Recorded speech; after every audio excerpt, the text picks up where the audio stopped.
The KXAN News Podcast is sponsored by Shelf Genie. An update on power outages, how many Austinites are still left in the dark, and which schools will resume classes tomorrow. A close call at the Austin airport. What caused two planes to almost crash into each other? What a way to rebound. 70s here this afternoon, and this isn't the last of it. We'll show you more warm days ahead of some real soaking rain in first warning weather.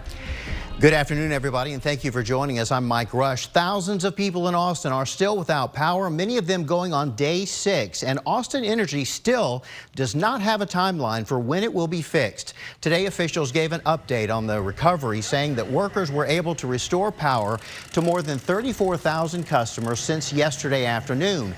That brings the total number of Austin Energy customers with power to 93%. Officials say restoring electricity to remaining customers will likely be more difficult and take longer because of the extent of the damage.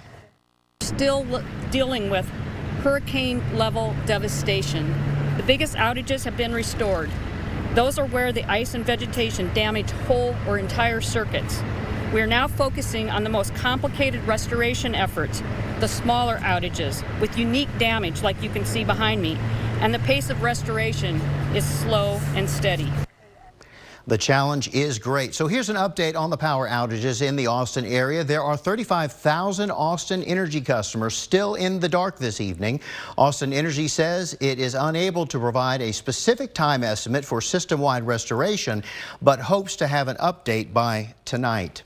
Meanwhile, the city of Austin is tackling the monumental task of cleaning up the fallen debris. The city has contracted 3 crews to help in that effort that starts tomorrow. In the meantime, for those who don't want to wait, the city has opened up the Hornsby Bend plant on FM 973 in southeast Austin, where people can drop off their fallen limbs and trees. The plant is run by Austin Water. In a typical month, that location may see about 1,000 customers. Yesterday alone, there were nearly 400. And here's what is happening with all of that debris. What they do is they use all that vegetative waste, they grind that up into a mulch, and then they mix that mulch with the biosolids from their treatment facility there. And they make that into a product that Austin Water Utility has marketed as Dillo Dirt. That Dillo Dirt is sold at landscaping companies. Since crews will be coming to neighborhoods starting tomorrow, city leaders are asking you to move your cars, your basketball hoops, or anything else that might be in the way in the road. And then also slow down when you see the crews out there so there are no accidents. Keep everybody safe. And here's a serious reminder of how not to deal with your debris. Austin Fire says one person has life-threatening injuries after pouring gasoline to burn a tree stump. It started a flash fire today on Georgian Drive in North Austin. That person is hospitalized in critical condition. Tomorrow, Austin ISD plans to welcome students back to campus. Yesterday, 7 elementary schools were without power. Now today, only 1 school remains without power. That's Hill Elementary School. It's still under a power outage. Officials will offer a modified school day at an alternative campus if the power doesn't return this afternoon. Families and staff will receive an update from campus principals sometime today. Meanwhile, Thrall ISD, and for that matter, the whole city of Thrall is still under power outages. All Thrall campuses are 100% without power, and the decision to cancel classes will be made later today. Round Rock ISD announced today nearly all school campuses will reopen tomorrow. Only Forest North Elementary School remains without power. Campus families and staff will receive updates this afternoon. Well, if you need to hit the rails to get to work tomorrow, we've got some good news for you. Cap Metro says full service rail operations will resume tomorrow morning beginning at 5:40 a.m. Rail service cancellations extended through this weekend due to continued power outages in the area from last week's ice storm. All other Cap Metro services have already resumed operation. First warning weather with meteorologist Nick Bannon. Certainly more ideal. Cleanup conditions continued here today. This is how it looks outside now from our camera in Liberty Hill, our Whittlesey Landscape Supplies camera, where we're at 73 degrees, and it was 70s across the board, and we're still there now.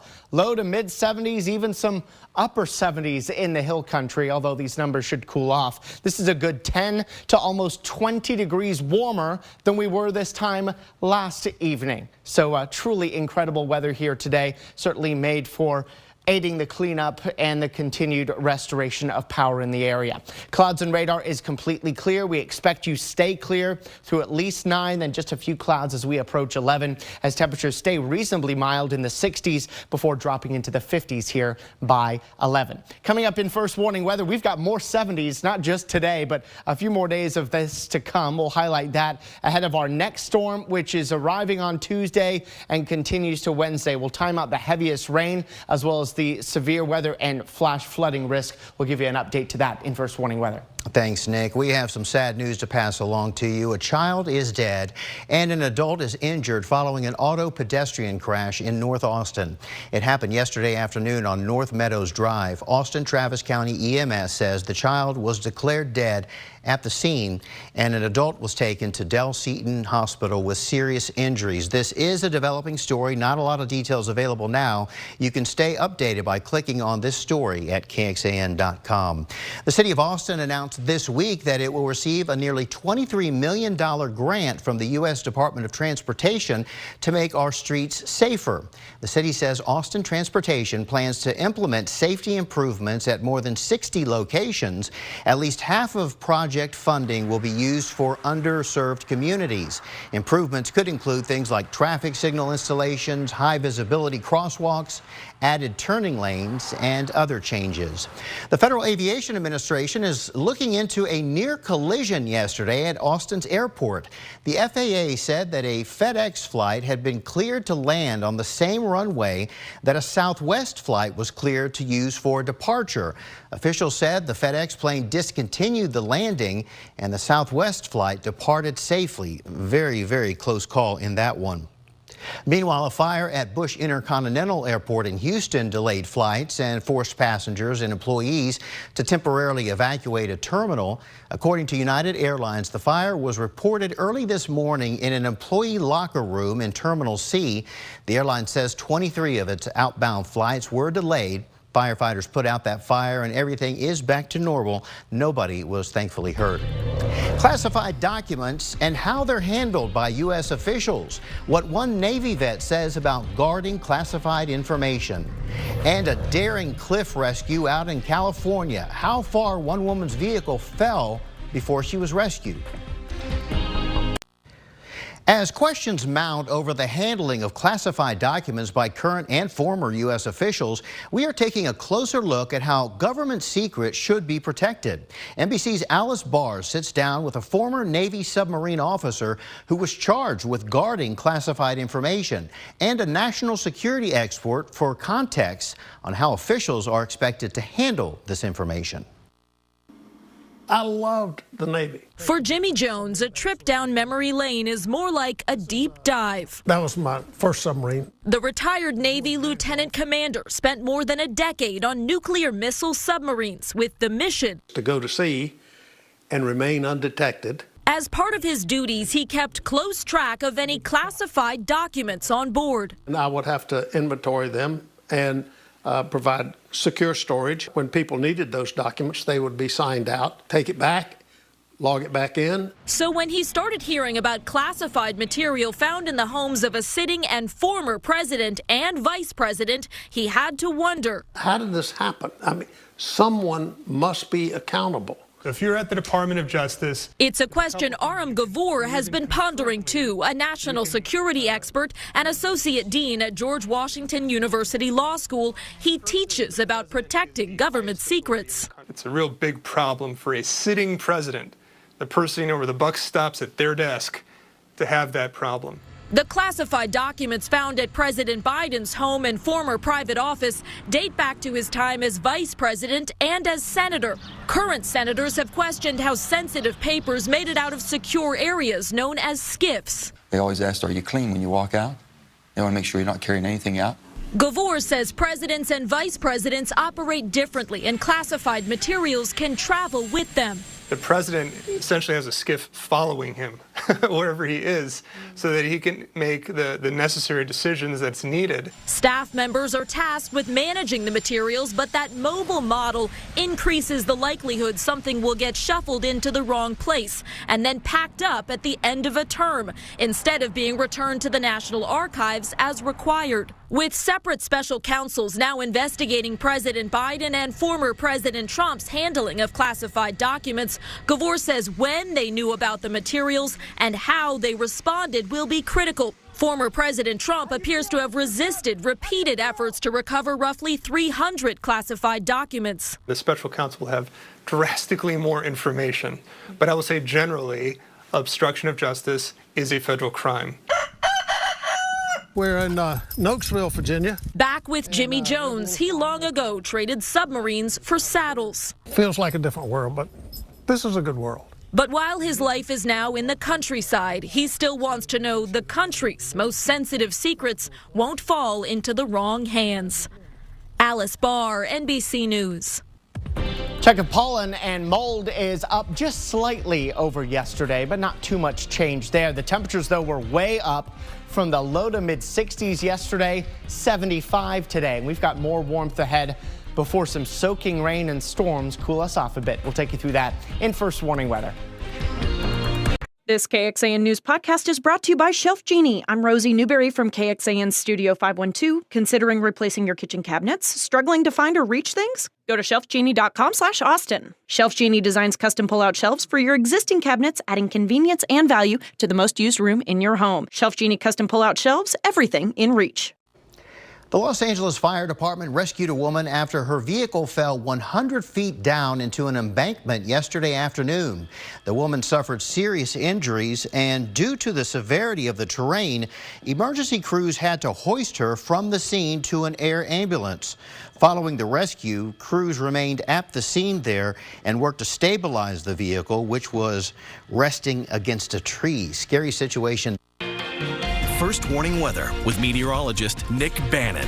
We need to update you on something we told you about earlier in the newscast about Thrall. Thrall ISD initially was unsure because they didn't have power, but we've been told by Thrall ISD that power has been restored, and they do plan to proceed with their school on a 2-hour delay starting tomorrow. So a 2-hour delay for Thrall schools starting tomorrow. Hey, at least they're getting their power back. Right, and a lot of people, unfortunately, still don't have their power. Thousands of people. I guess the only saving grace here, Nick, is that the weather has been really nice for cleanup efforts, and it's been mild for people who don't have air conditioning or heat right now. Right, and the nights will be warmer, too, tonight compared to last night, so you're not going to be as cold, at least those who are without power here again tonight. Let's take it out to what it feels like across the state, which is incredibly warm just about everywhere. We've even got some 80s on the map there in Laredo. Most of the state, though, in the 70s, and we could be matching these high temperatures as we head through the day tomorrow. First, we head into tonight. Most of the night spent into the 50s. We expect mid to low 50s for overnight lows, but by midday tomorrow, upper 60s and low 70s, and high temperatures coming in the mid 70s here tomorrow afternoon. So it's almost a repeat of today's high temperatures here for tomorrow.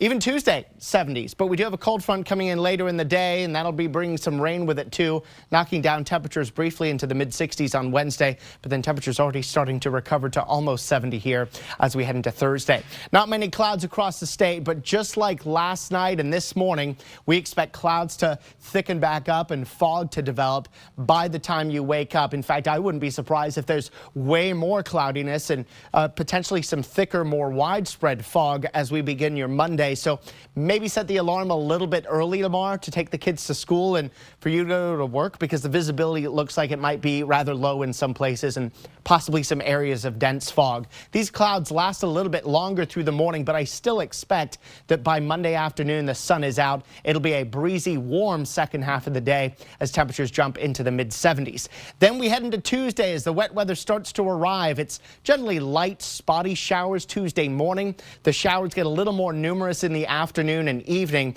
but the heaviest rain looks to arrive Tuesday night into Wednesday morning. You see some of these areas of oranges and even some reds indicating some heavier rain. So Tuesday afternoon, Tuesday night, Wednesday morning, the heaviest rain, and then that rain starts to pull out of here as we head into Wednesday afternoon. And unfortunately, for those of you watching in the hill country where you need the rain the most, we're thinking you end up with the least amount of rain. So tonight, increasing clouds late. We'll get some fog into tomorrow morning. Overnight lows dropping into the 50s. And then we'll go with 75 for the day tomorrow with clouds and fog to start the day, giving way to sunshine. Here's the timeline of the wet weather. Fairly widespread, at least light rain a good portion of the day Tuesday. It gets heavier later in the day, a high of 70.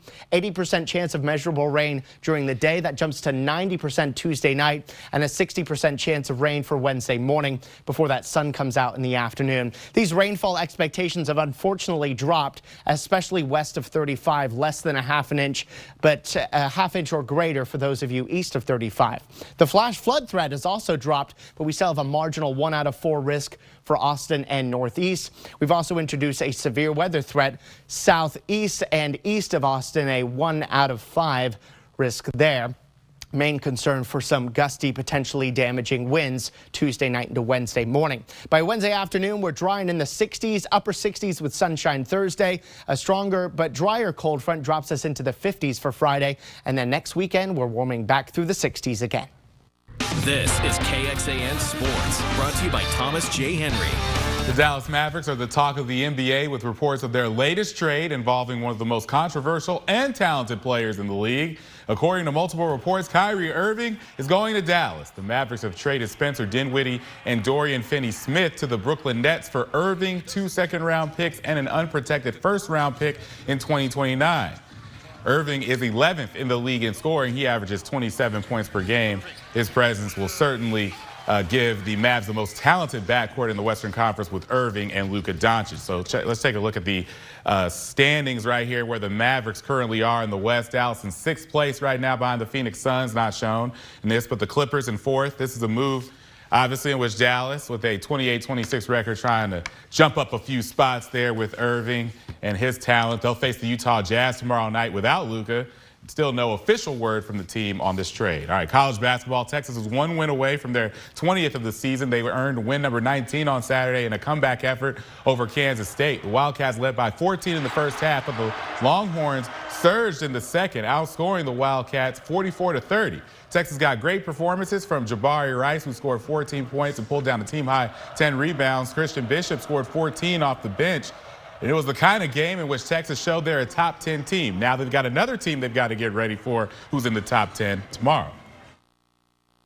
You know what? This is one of the best wins I've been a part of. I've been doing Division I a long time and coaching for 30-plus years, and this is a great win tonight. We were going to get a chance to have 2 great opportunities to play against 2 great teams in great atmospheres, well-coached teams on their home court. So, you know, we looked at it again as an opportunity for us, 40 minutes by 40 minutes. I mean, we hadn't even really thought about Kansas. We had a really, really difficult task here at hand to deal with Kansas State here on their home court first.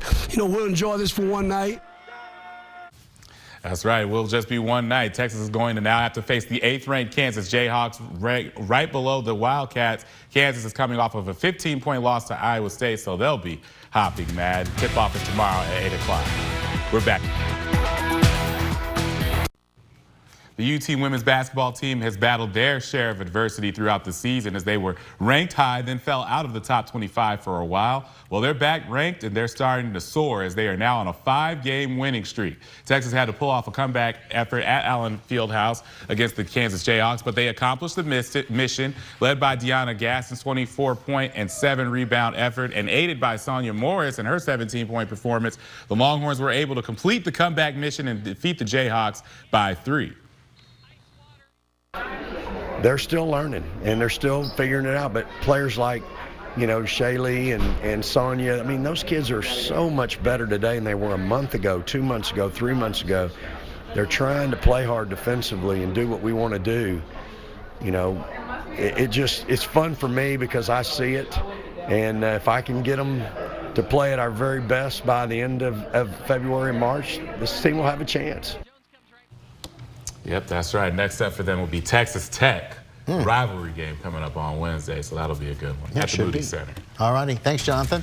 We'll be right back with a final look at your forecast. Stay with us. I woke up this morning and it was, I saw a haze in the sky. I thought at first somebody was burning debris, which is not a good idea, but then I noticed it was just fog. It passed pretty quickly. We've got more on the way. Yeah, a more hazy beginning to your morning tomorrow expected. Let's talk about the fog that we expect to start with here tomorrow. And here it is. Well, there's some people in the background, but they won't like the fog tomorrow either. Here's what the visibility does as we head through the night and into tomorrow morning. The visibility there in miles does drop, so there could be some areas of dense fog to begin your day. That's 7 o'clock Monday, but by say 10, 11 o'clock, I think that fog is gone. And then we have a lot of sunshine on the way for your Monday afternoon. Look at how these temperatures jump mid-70s again tomorrow. Yeah, very nice. Tell us more about those people. I don't know who they are. See you at 10.